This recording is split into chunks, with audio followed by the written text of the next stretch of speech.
Okay, so again, good day, no. As our presenter discuss about stakeholder engagement and participatory approaches in education. Again, a key principle in building effective, inclusive, and learner-centered schools. In modern education, a decision cannot be made by administrators alone. Instead, the voice of teachers, students, parents, community partners, and even local government must be considered.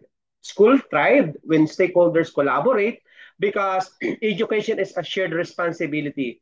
As future educators and school leaders, understanding how to engage stakeholders meaningfully is essential for achieving quality outcomes, improving school climate, and ensuring that every learner succeed. No, in education systems, stakeholders include again teachers, students, parents, school heads, non-teaching staff, alumni, LGUs, barangay officials, industry partner, and community organization. Each group contributes unique perspective and resources. Now, let's say for example, parents provide direct insights into student needs, while LGU support programs like Brigada Eskwela, feeding programs, and safety initiatives. No? So recognizing these varied roles allowed school leaders to design policies and programs that truly reflect the live realities of the school community. So, what are the importance of stakeholders' engagement in school? No, schools that meaningfully engage stakeholders often experience improved student outcomes, higher motivation, and better program support. No, engagement, foster trust, transparency, and collaborations. For example, no, when parents are involved in reading programs or monitoring attendance, learners tend to perform better academically. When teachers participate in school planning, they feel more valued and committed. And this is aligned with RA 9155 and the school-based management framework, which both emphasize shared governance and participatory decision making. So, participatory approaches ensure that decision making is not top down. No, schools use multiple strategies to gather inputs from stakeholders, planning workshops, parent-teacher conferences, school governing council meetings, student leadership assemblies, community consultation, and feedback surveys. And this process also allow teachers, parents, and learners to voice concern about curriculum, discipline policies, learning materials, and the school activities. When stakeholders help share policies, they develop a stronger sense of ownership, resulting in programs that are more relevant and sustainable. Another, of course, example, school regularly conduct participatory processes such as LAC session, no, SIP or AIP planning, no, PTA assemblies, no, and student forums. Because many institutions also use collaborative approaches in creating classroom rules, implementing campus programs, and designing co-curricular activities. A good example is participatory curriculum adoption during modular learning and the shift to flexible modalities. No?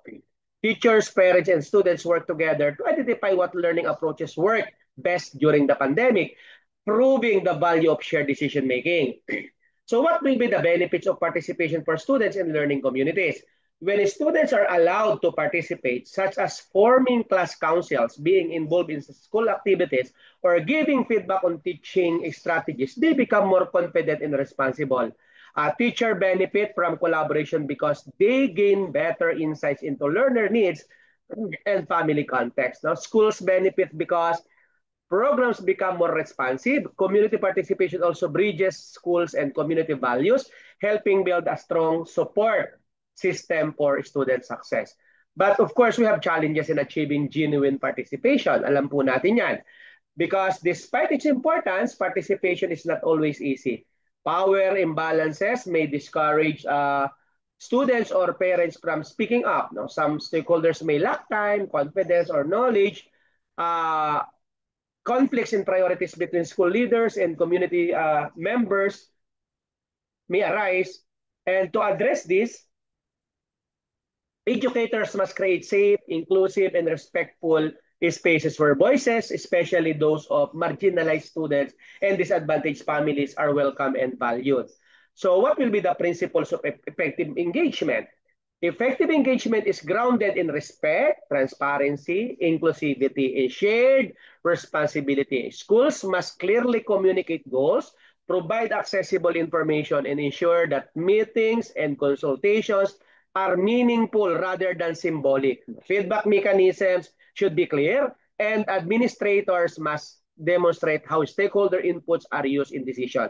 This builds trust, no, and strengthen the school community partnership. So, again, stakeholders engagement and participatory approaches are not optional.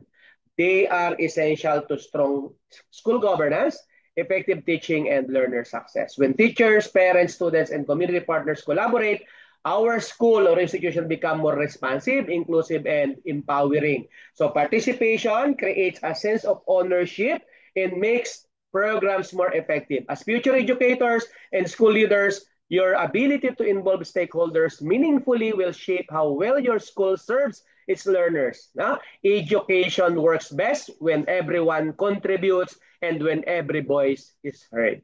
Okay, so I think that's it.